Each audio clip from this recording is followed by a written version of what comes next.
Alors, on va aller ce matin encore dans 1 Corinthiens 13. Je vais tasser toute ma...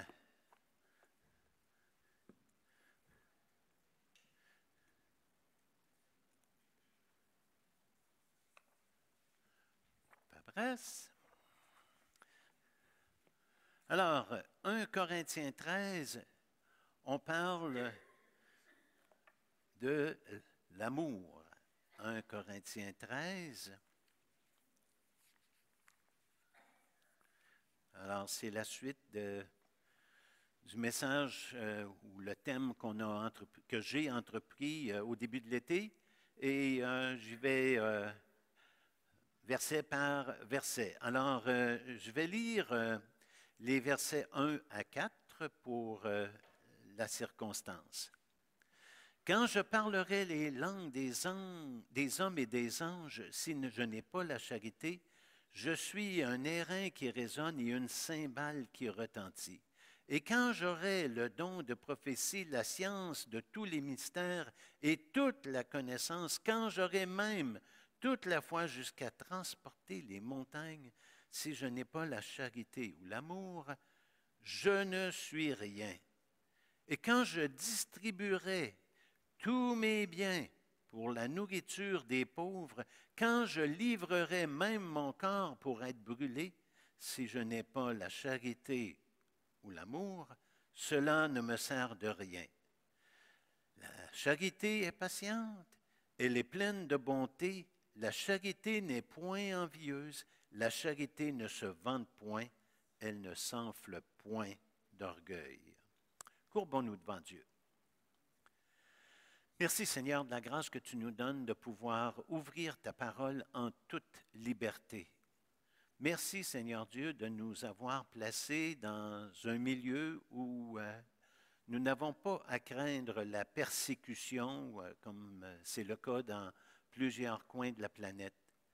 Mais Seigneur, nous te prions de ce que par l'étude de ta parole ce matin, tu puisses transformer nos cœurs parce qu'on a besoin d'être sanctifié par la puissance de ton Saint-Esprit, d'être amené à être de plus en plus semblable à Jésus-Christ.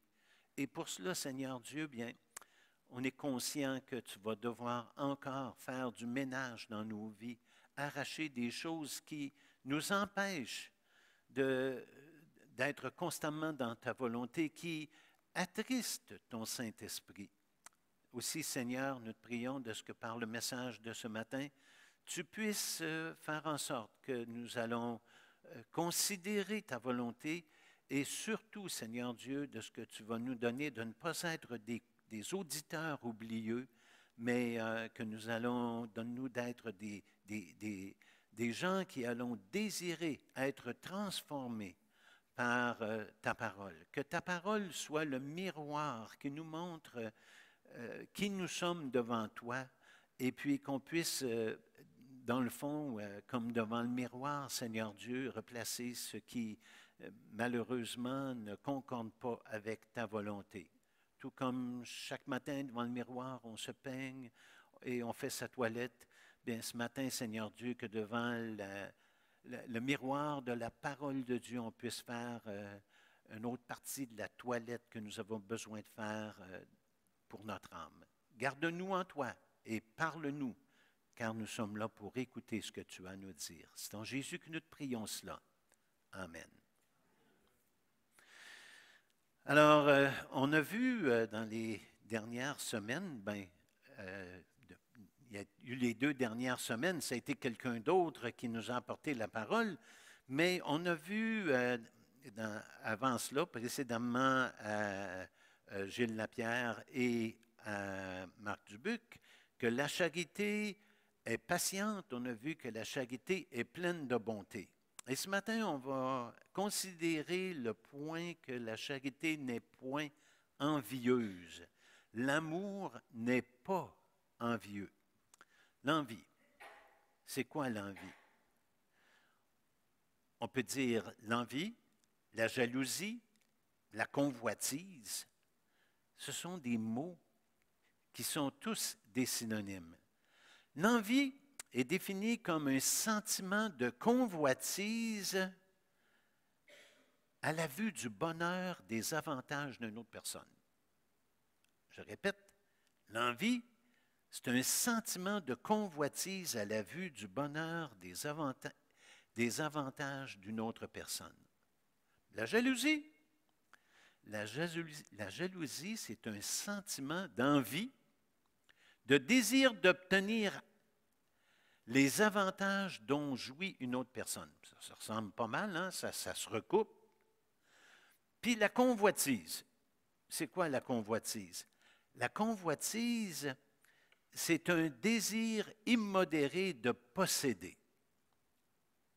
Alors, un désir immodéré de posséder. Ça, c'est la convoitise.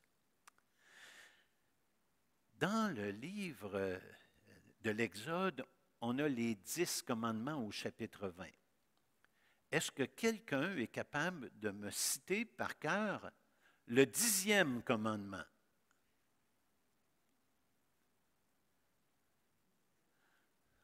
Et il y a quelqu'un, j'ai cru entendre la réponse.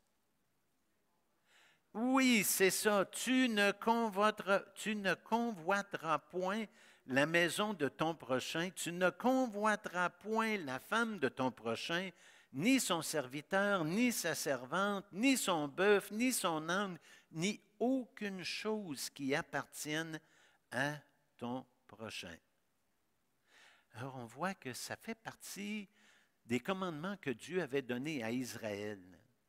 Et si Dieu a donné ce commandement-là, c'est que finalement, la convoitise, c'est quelque chose avec lequel chacun d'entre nous est appelé à lutter.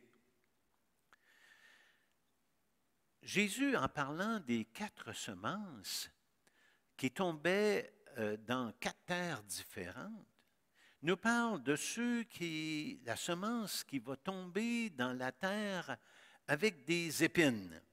Et il nous dit, d'autres reçoivent la semence parmi les épines.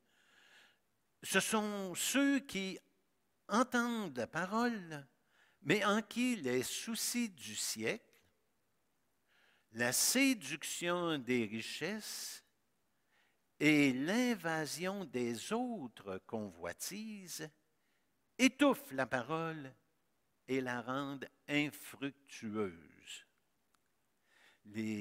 L'invasion des autres convoitises étouffe la parole et la rend infructueuse. Jacques écrit, « D'où viennent les luttes et d'où viennent les querelles parmi vous? N'est-ce pas de vos passions qui combattent dans vos membres? » Il enchaîne en disant, « Vous convoitez et vous ne possédez pas. Vous êtes meurtriers et envieux et vous ne pouvez obtenir. Vous avez des querelles et des luttes et vous ne possédez pas parce que vous ne demandez pas. Vous demandez et vous ne recevez pas parce que vous demandez mal dans le but de satisfaire vos passions. » Donc, on voit ici que l'envie, la jalousie, la convoitise, c'est quelque chose qu'on doit lutter contre jour après jour. Et je pense qu'on n'en aura pas fini avant que le Seigneur nous prenne ou qu'il revienne. Quand on regarde au thème de la convoitise et qu'est-ce que ça fait, quels effets la convoitise peut avoir, je me suis penché sur le livre de la Genèse. Le livre de la Genèse, c'est le livre qui nous parle du début. Il nous parle de la création et nous amène jusqu'à la formation du peuple de Dieu dans le désert, donc jusqu'au livre de l'Exode. Et dans Genèse, au chapitre 2, déjà, on voit que la convoitise prend sa place. Dans le chapitre 2, au verset 15 à 17, il nous est dit que l'Éternel Dieu prit l'homme et le plaça dans le jardin d'Éden. Il l'a placé là pour le cultiver et le garder. L'Éternel donna cet ordre à l'homme. Tu pourras manger de tous les arbres du jardin, mais tu ne mangeras pas de l'arbre de la connaissance du bien et du mal, car le jour où tu en mangeras, tu mourras. Donc, touche pas à cet arbre-là. Regarde le jardin, là, puis on peut juste s'imaginer là, tous les arbres qu'il y avait dans le jardin et tous les arbres fruitiers. Et Dieu dit à notre premier père, avant même qu'Ève soit dans le décor, il dit, tu peux prendre tout ce qu'il y a là, je mets tout ça à ta disposition, tu fais ce que tu veux avec cela, je te le donne, sauf qu'il y en a un que tu ne toucheras pas. Puis c'est l'arbre de la connaissance du bien et du mal, ça, je ne veux pas que tu y touches. Parce que si tu touches à ça, c'est mortel. Il aurait quasiment fallu que Dieu fasse une petite pancarte puis qu'il cloue ça sur l'arbre pour dire matière dangereuse. Mais il a dit, il était tout seul, fait qu'il n'y a pas besoin de mettre une pancarte. Sauf que, il nous est dit au chapitre 2, verset 25, donc le dernier verset du chapitre, et en allant jusqu'au verset 7 du chapitre 3, l'homme et sa femme étaient tous deux nus et ils n'en avaient point honte. Le serpent était le plus rusé de tous les animaux des champs que l'Éternel avait fait. Le serpent s'approche de notre arrière-grand-mère, Ève. Puis il lui dit, Dieu a-t-il réellement dit, vous ne mangerez pas de tous les arbres du jardin? La femme répondit au serpent, nous mangeons du fruit des arbres du jardin. Alors, il est évident que Adam, lui, avait passé la consigne. Parce qu'il n'était pas là quand la consigne a été donnée. Donc, Adam connaissait la consigne, puis lui a passé la consigne. Nous mangeons du fruit des arbres du jardin, mais quant au fruit de l'arbre qui est au milieu du jardin, Dieu a dit, vous n'en mangerez point et vous n'y toucherez point, de peur que vous ne mouriez. Donc, elle a eu le message. Alors, le serpent dit à la femme, oh, vous ne mourrez pas. Vous ne mourrez pas.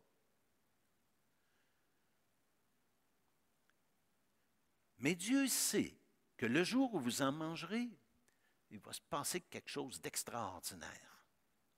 Le jour où vous allez en manger, qu'est-ce qui va se passer? Vos yeux vont s'ouvrir et vous serez comme des dieux connaissant le bien et le mal. Et là, on lit, la femme vit que l'arbre était bon à manger et agréable à la vue, et qu'il était précieux pour ouvrir l'intelligence. Elle a regardé l'arbre et son fruit, et elle l'a convoité. Elle en a eu envie.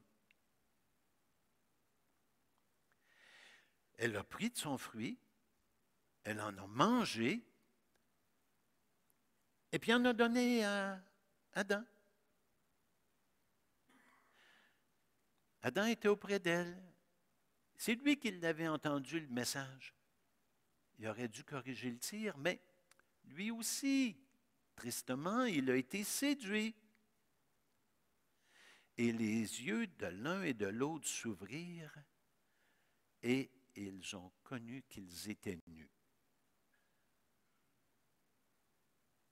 Et là, on voit qu'il y a eu les conséquences de leur convoitise. Ils ont péché contre Dieu en ne faisant pas confiance à Dieu, bien entendu, mais aussi en se laissant séduire et en convoitant le fruit de la connaissance du bien et du mal. Et aujourd'hui, dans notre monde, ça va mal parce qu'ils ont fait ça.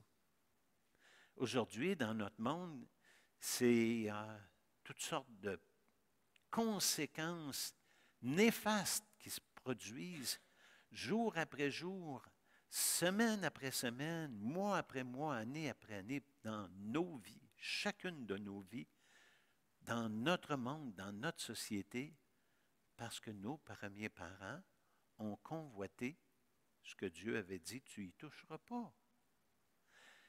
Il y en avait plein, plein, plein d'autres arbres avec des fruits dedans. Des fois, on dit, c'est ce qui est défendu qui est tentant. Ben, ils ont convoité le fruit de la connaissance du bien et du mal et nous en subissons aujourd'hui les conséquences. Est-ce que ça s'est arrêté là? On va voir que c'est là que c'est enchaîné, un après l'autre, malheur par-dessus malheur, toutes sortes de conséquences. Au chapitre 4, dans le livre de la Genèse, les versets 1 à 8, il nous est dit que Adam et Ève ont eu 2 fils, Caïn et Abel. Alors, Adam connut Ève, sa femme, et elle conçut et enfanta Caïn, et elle dit, j'ai formé un homme avec l'aide de l'Éternel. Elle enfanta encore son frère Abel. Abel fut berger et Caïn fut laboureur. Au bout de quelque temps, Caïn fit à l'Éternel une offrande des fruits de la terre. Et Abel, de son côté, en fit une des premiers-nés de son troupeau et de leur graisse. L'Éternel porta un regard favorable sur Abel et sur son offrande, mais il ne porta pas un regard favorable sur Caïn et sur son offrande. Et qu'est-ce que ça l'a fait? Quelle a été la conséquence? Caïn aurait pu dire, bon, ben, il y a quelque chose que je fais qui n'est pas correct. Il y a quelque chose que je fais qui ne semble pas plaire à Dieu, puis il y a quelque chose que mon frère fait qui semble plaire à Dieu. Je vais aller chercher conseil auprès d'Abel. Puis je vais lui demander, Abel, je ne comprends pas, là, mais je vois que Dieu, là, il ne me traite pas comme il te traite, puis toi, tu offres tes agneaux et ton bétail, et puis il a l'air à apprécier ça. Peut-être que je devrais réajuster mon tir. Peut-être que déjà les deux savaient ce que Dieu demandait. Mais peut-être que Caïn a dit, ben moi je vais y offrir ça, puis si ça ne fait pas son affaire, ben c'est pas mon problème. On entend ça encore aujourd'hui, hein, cette phrase-là. Moi je vais vivre ma vie comme je veux, puis si ça ne fait pas son affaire, ben tant pis pour lui. Mais on n'est pas appelé à vivre notre vie comme on veut. Sauf que Caïn fut très irrité et son visage fut abattu. Abattu parce que Dieu acceptait les offrandes d'Abel, puis n'acceptait pas les siennes. Il y avait de la jalousie. Il y avait de la jalousie. Il enviait son frère. Et là, Dieu vient voir Caïn, puis lui dit, « Pourquoi es-tu irrité et pourquoi ton visage est-il abattu? Certainement, si tu agis bien. » Donc, si Dieu dit à Caïn, « Si tu agis bien », il vient d'y passer un message. Tu n'agis pas bien, il faudrait peut-être que tu changes de comportement. Si tu agis bien, tu relèveras ton visage. Quand on est dans la volonté de Dieu, on est rayonnant de joie. Caïn n'était pas dans la volonté de Dieu, il le ressentait et Dieu lui a dit. Qu'est-ce que Dieu pouvait faire de plus? Il dit, certainement, si tu agis bien, tu relèveras ton visage, et si tu agis mal, le péché se couche à la porte, et ses désirs se portent vers toi. Toi, tu as une responsabilité. Domine sur lui. Cependant, Caïn adressa la parole à son frère Abel, mais comme ils étaient dans le champ, Caïn se jeta sur son frère Abel et il le tua. On connaît toute l'histoire. Sa convoitise, sa jalousie, l'envie l'a poussé au meurtre. Est-ce qu'on réalise jusqu'à quel point l'envie, la jalousie, la convoitise peut avoir des effets néfastes sur quelqu'un? On a un autre cas. On avance dans le livre de la Genèse, puis on en trouve. C'est le premier livre de la Bible. On voit que Jacob a eu 2 fils. Et ces 2 fils-là étaient, en plus de ça, des jumeaux. Ils ne se ressemblaient pas. Mais c'était quand même des jumeaux. Ce n'étaient pas des jumeaux identiques. Il y en a un qui était un peu plus physique, puis l'autre un peu plus intellectuel. Alors Ésaü, c'était le chasseur, c'était celui qui était probablement habile de ses mains, c'était l'homme à tout faire. Et puis Abel, ben, c'était celui qui était assis devant son ordinateur, puis Jacob, excusez-moi, Jacob. Bon, on reprend. Jacob était assis devant son ordinateur ou devant un livre, et puis lui, c'était l'intellectuel. Et dans ce temps-là, avoir le droit d'auteur,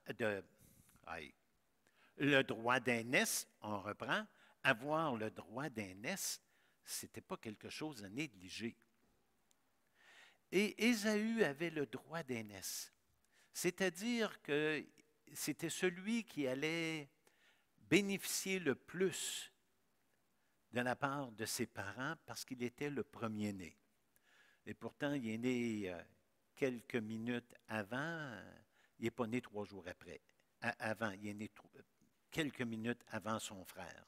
Même qu'on peut lire que le bras de son frère est sorti même avant lui, mais ça n'a pas compté. Et on voit ici que Dieu adresse à Rebecca cette révélation-là, qu'il y a 2 nations dans son ventre. Et puis, un jour,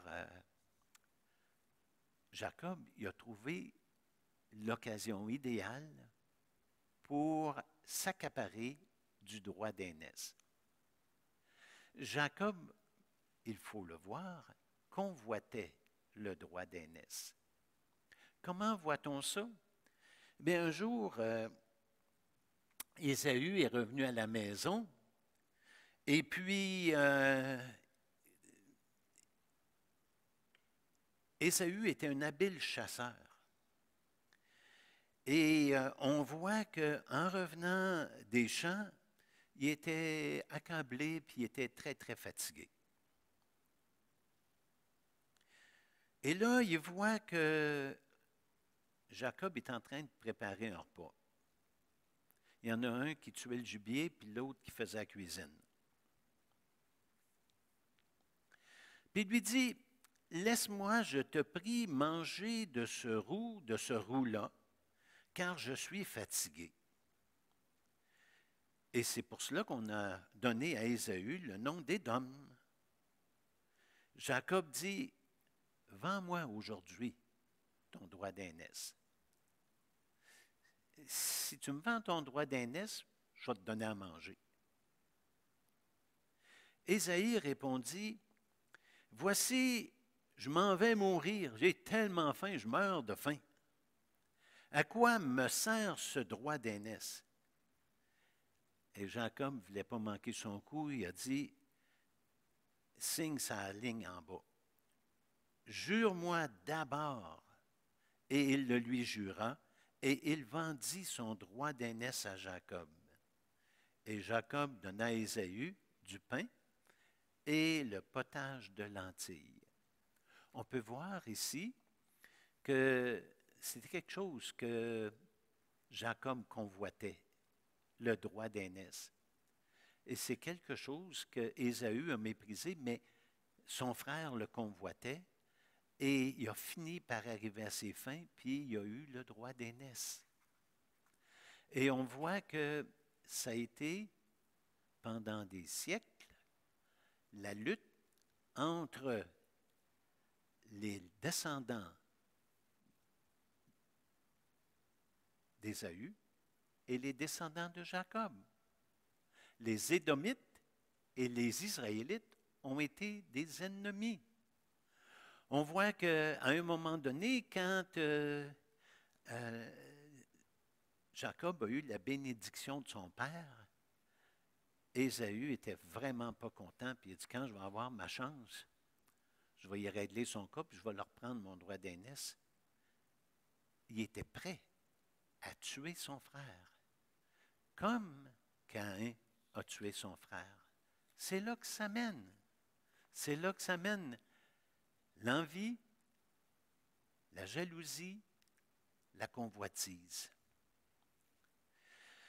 Dans Genèse 26, il y a une autre situation. C'est la situation d'Abimélec.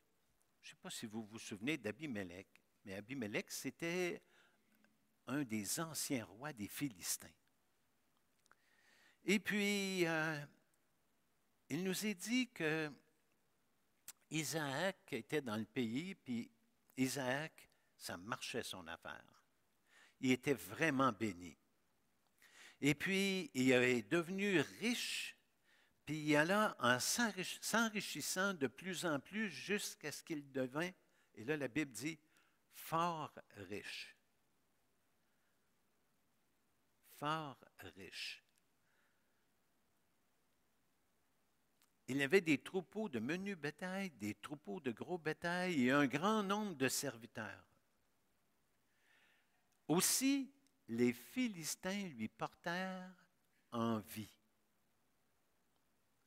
Tous les puits qu'avaient creusés les serviteurs de son père, les serviteurs d'Abraham, les Philistins les comblèrent et les remplirent de poussière. Et Abimélec dit à Isaac, va-t'en de chez nous, car tu es beaucoup plus puissant que nous. La jalousie, l'envie, la convoitise.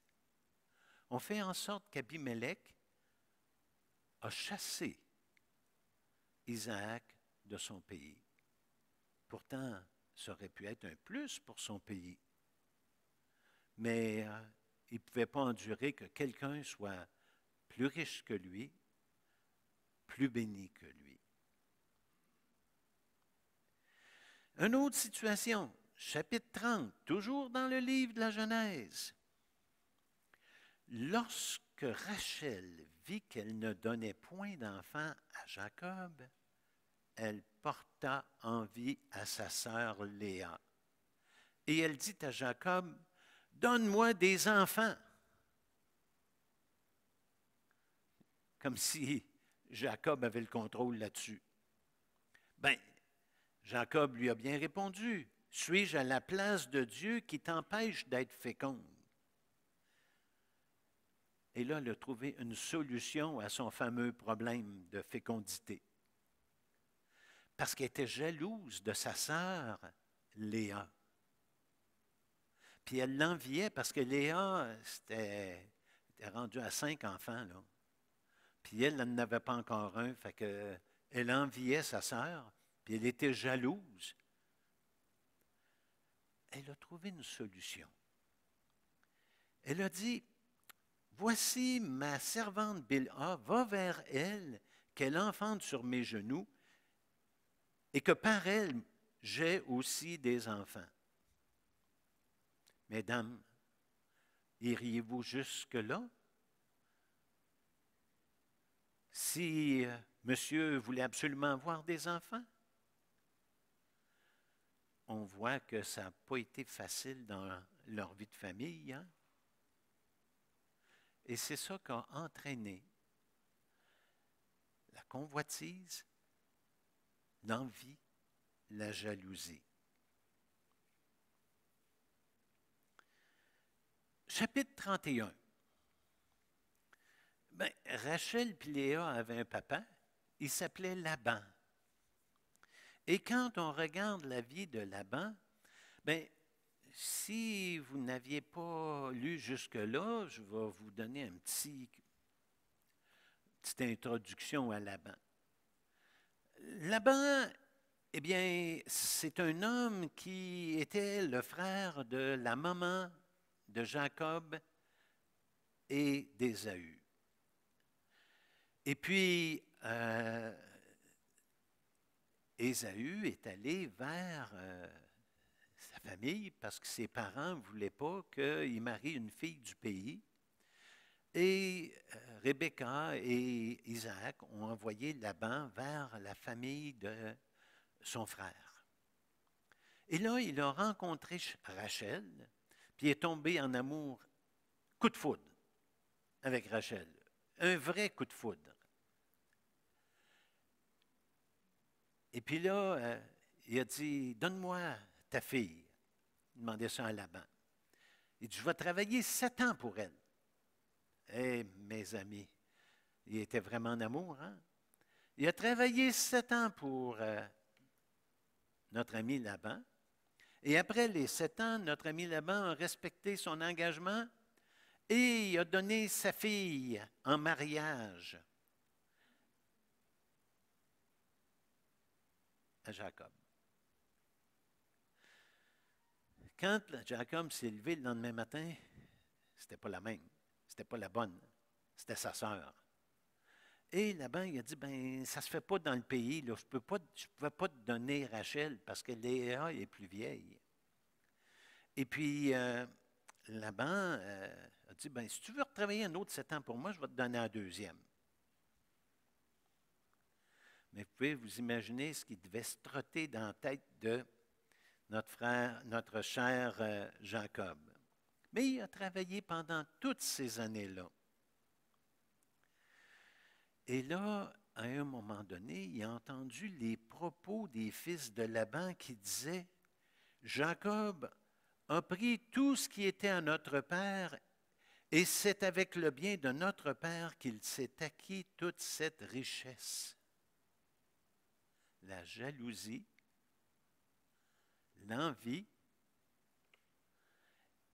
et la convoitise. L'ashkan était pris dans la cabane. L'ashkan était pris dans la famille. Et c'est pour cela que Jacob a dû fuir avec ses femmes, les servantes de ses femmes et ses enfants.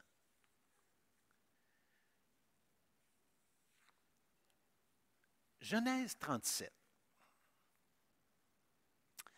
Je vais vous le lire au complet parce que c'est trop intéressant. Israël aimait Joseph plus que tous ses autres fils. Vous savez pourquoi que Israël aimait Joseph plus que tous ses autres fils? Parce que Joseph, c'était le premier fils qu'il a eu avec Rachel. Puis comme je l'ai dit précédemment, c'est Rachel que Jacob aimait. Et puis là, il y avait Joseph. Il l'avait eu aussi dans sa vieillesse, Puis là, il lui a fait une tunique de plusieurs couleurs. Ses frères virent que leur père l'aimait plus qu'eux tous, et ils le prirent en haine. Ils ne pouvaient lui parler avec amitié. Ils l'haïssaient. Puis quand ils se parlaient ensemble, ce n'était pas de l'amitié. Joseph sentait que ses frères ne l'aimaient pas. Ses frères virent que leur père l'aimait plus que tous, et ils le prirent en haine. Et Joseph, il s'adonne qu'il avait des songes. Et il le raconta à ses frères qu'ils le haïrent encore davantage. Il leur dit, « Écoutez donc ce songe que j'ai eu. Nous étions à lier des gerbes au milieu des champs, et voici ma gerbe se leva et se tint debout, et vos gerbes l'entourèrent et se prosternèrent devant elle. » Ses frères lui dirent, « Est-ce que tu régneras sur nous? Est-ce que tu nous gouverneras? » Et ils le haïrent encore davantage à cause de ses songes et à cause de ses paroles. Il eut encore un autre songe et il le raconta à ses frères. Il dit, « J'ai eu encore un songe, et voici, le soleil, la lune et 11 étoiles se prosternaient devant moi. » Il le raconta à son père et à ses frères. Puis là, Jacob est intervenu. Son père le réprimanda et lui dit, « Que signifie ce songe que tu as eu? Faut-il que nous venions, moi, ta mère et tes frères, nous prosterner en terre devant toi? » Et le texte nous dit, ses frères eurent de l'envie contre lui, mais son père garda le souvenir de ces choses. Ils ont eu de l'envie. Ils ne pouvaient plus l'endurer.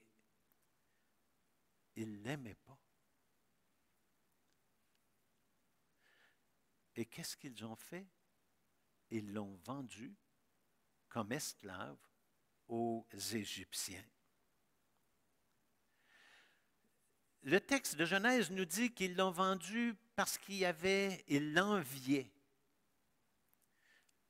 Le livre des Actes des Apôtres nous dit que, et c'est Étienne qui nous dit cela, les patriarches jaloux de Joseph le vendirent pour être amené en Égypte.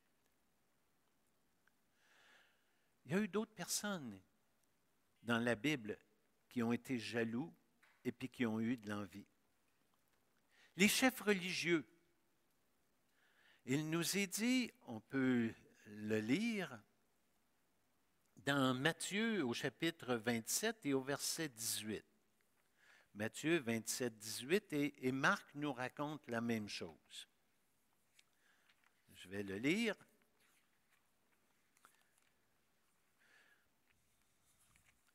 Qu'est-ce qui nous est dit dans Matthieu au chapitre 27 et au verset 18? Jésus savait que c'était par envie, on recommence, Pilate savait que c'était par envie qu'ils avaient livré Jésus. Pilate savait, c'était évident, c'était clair pour lui, que les chefs du peuple étaient jaloux de Jésus, l'enviaient et ils l'ont vendu à cause de cela.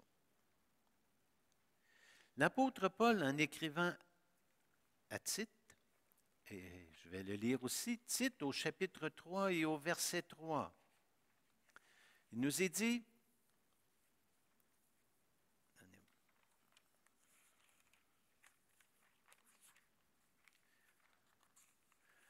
alors Tite chapitre 3, verset 3, là ça nous parle à nous, ça nous parle à nous.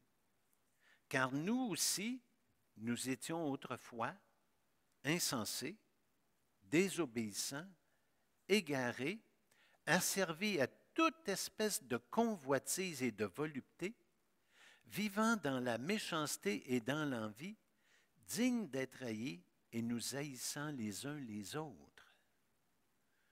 On voit par là que, tristement, c'était notre partage. Puis étant donné que Dieu veut nous sanctifier, bien, il faut comprendre une chose. C'est que vu que Dieu veut nous sanctifier, il faut la faire, la lutte à ce péché-là, la convoitise. On l'avait avant d'être sauvé, puis on doit y travailler encore aujourd'hui. Le psaume 37.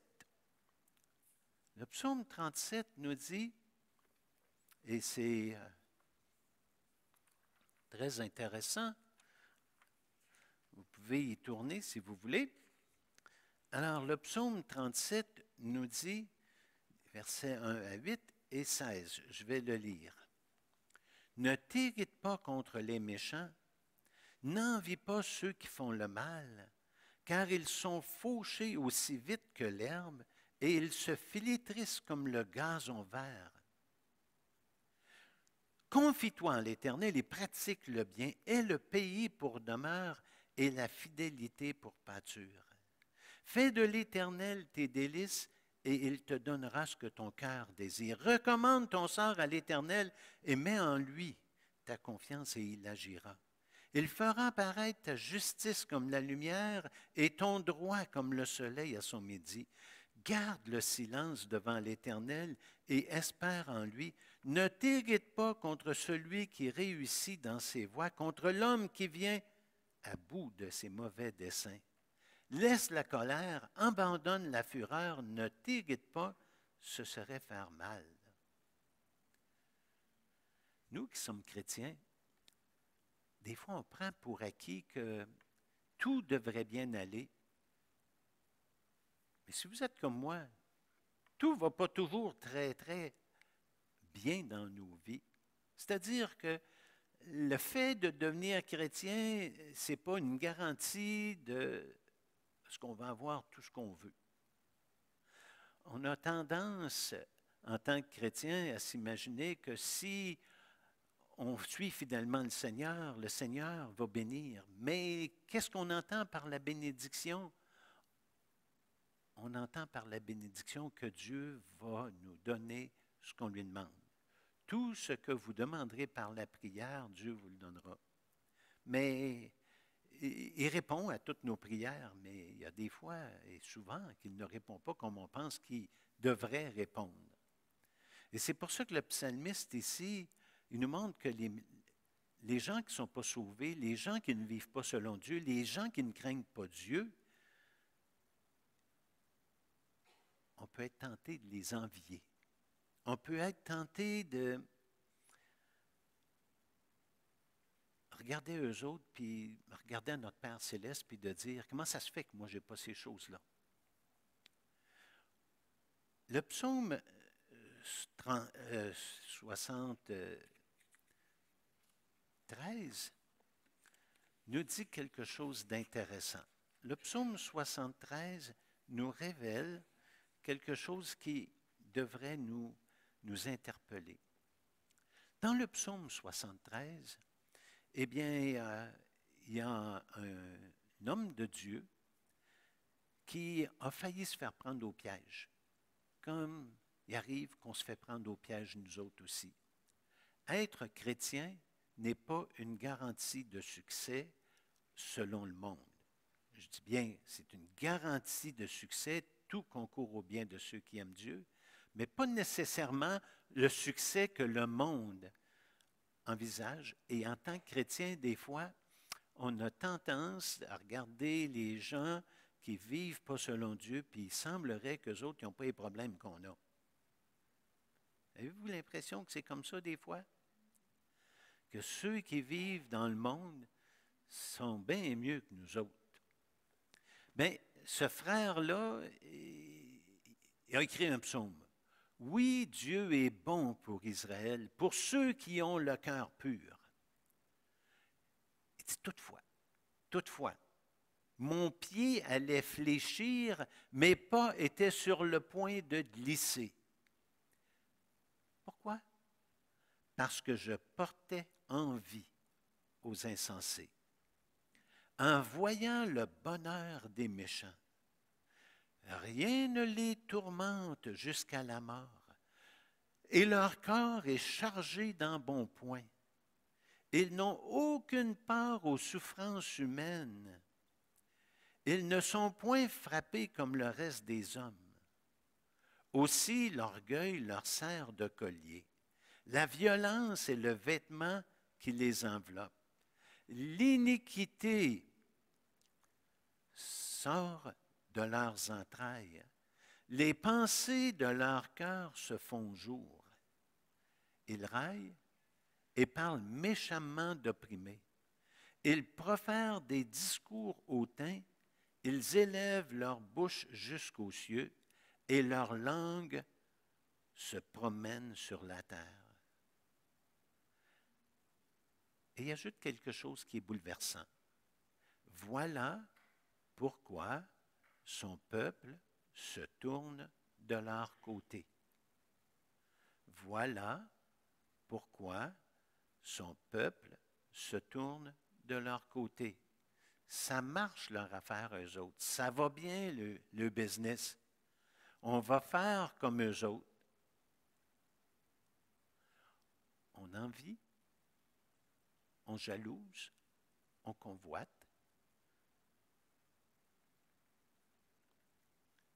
Et on a tendance à se tourner de leur côté, vouloir faire les choses comme eux autres parce que ça marche. Il avale l'eau abondamment et il dit, comment Dieu le saurait-il? Comment le Très-Haut connaîtrait-il? Ainsi sont les méchants. Toujours heureux, ils accroissent leur richesse. C'est donc en vain que j'ai purifié mon cœur et que j'ai lavé mes mains dans l'innocence. Chaque jour, je suis frappé. Tous les matins, mon châtiment est là.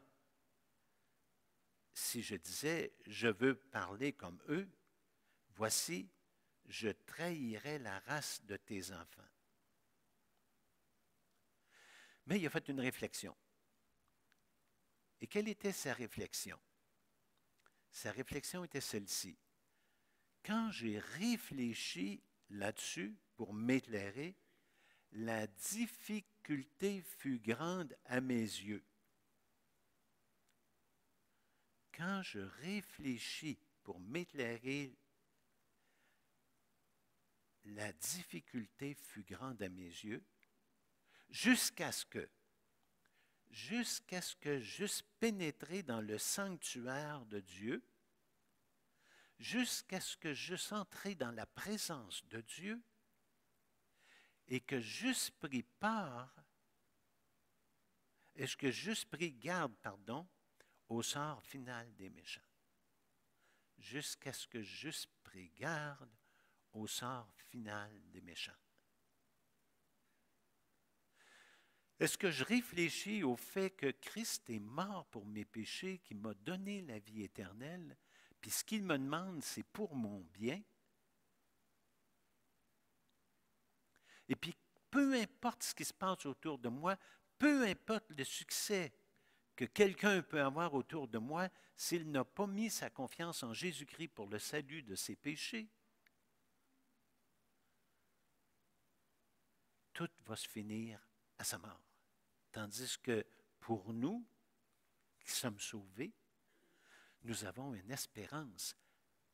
Et notre espérance, c'est qu'on va être avec Dieu pour l'éternité.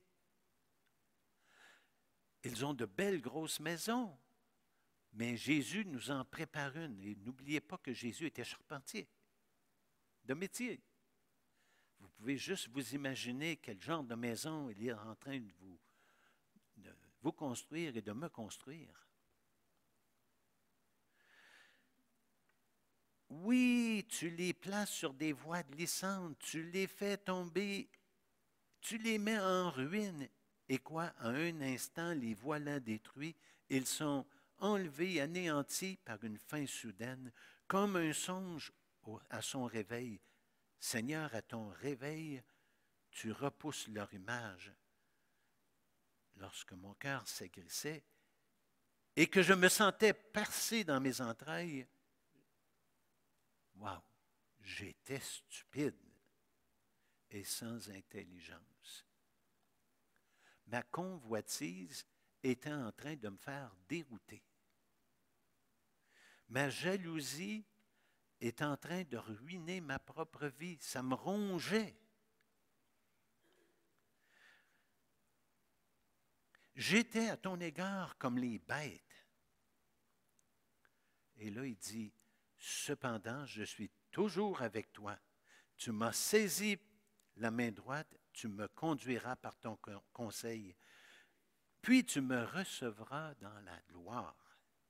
Quel autre ai-je au ciel que toi? Et sur la terre, bien que ce soit notre cas, je ne prends plaisir qu'en toi.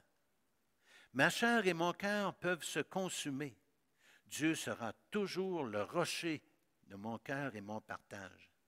Car voici ceux qui s'éloignent de toi périssent, tu anéantis ceux qui sont infidèles. Pour moi, m'approcher de Dieu, c'est mon bien. Je place mon refuge dans le Seigneur, l'Éternel, afin de raconter toutes ses œuvres. Quelle espérance nous avons, nous les chrétiens. Fuyons l'envie, fuyons la jalousie, fuyons la convoitise. Soyons de ceux qui font de l'Éternel leur délice.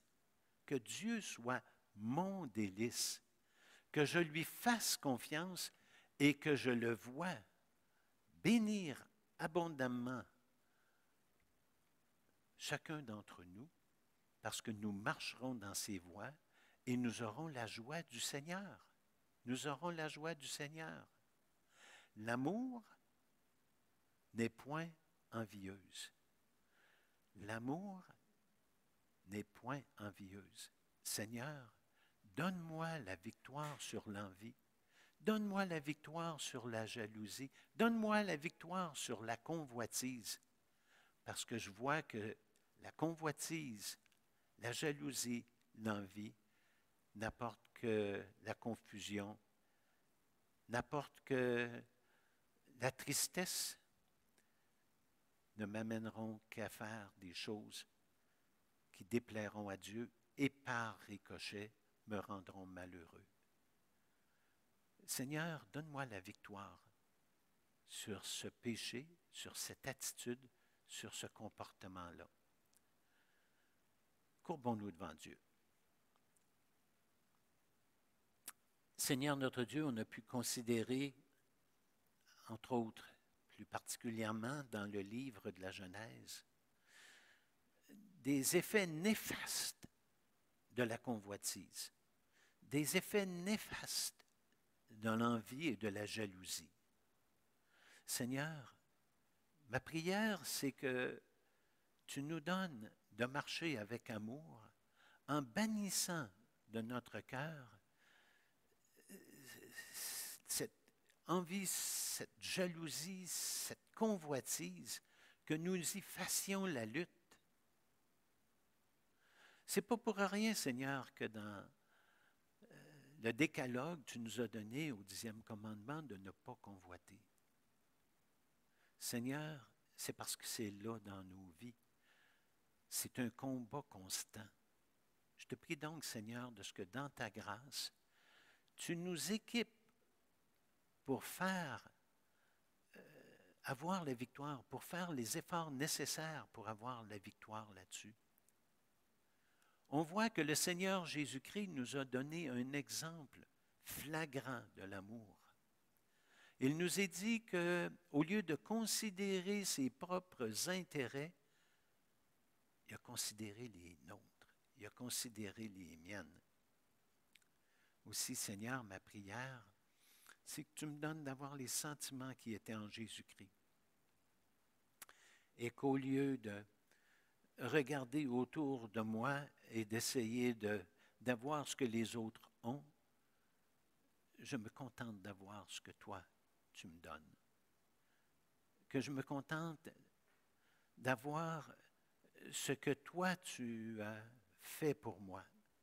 Seigneur, que dans ta bonté, je sois quelqu'un qui te fasse confiance, qui se rappelle que toute chose concourt au bien de ceux qui aiment Dieu, et puis que